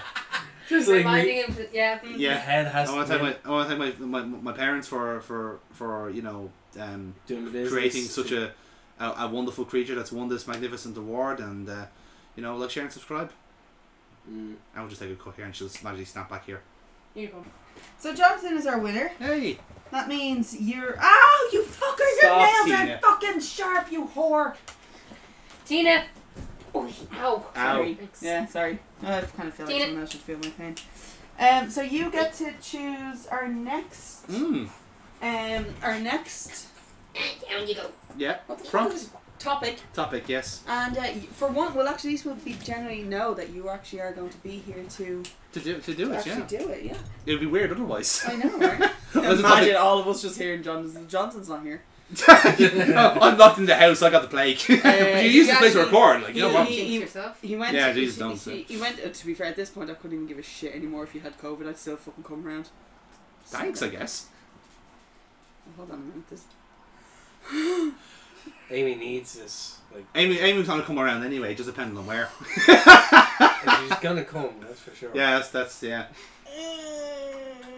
Where did you find that? We got two thirsty ones here in the room. So, Amy, outro, yeah? Yeah. Yeah, great. No thinking, just do it. So, thank you for joining us so much here at Nerds Are Us.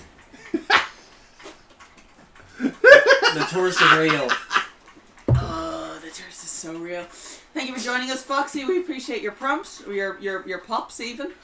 Jonathan, congratulations. Thank And this you is very your much. first win. It is my first win, Your yes. first win. Kira, we'll let you know the prompt beforehand. Thanks. So you can go We first. will probably be discussing the prompts. I have a very boring life. Tina, No, you do not. appreciate the morals. No, you do not. Kangaroo, it's a baby. We appreciate you being. I've spent my time popping Amy, so. You had your fun, and that's all why- that matters. That's why. That's why for hers it was. Oh my god, are you fucking? Oh, look at the little pouch. Go. We're going. Just get out. Get the fuck out. Like, subscribe. Actually, let us know what pops you. Yes. And yeah, Oh there you go. my god. Because someone had to do that. Oh my god. Someone's popping at the moment, so you know. Oh, daddy.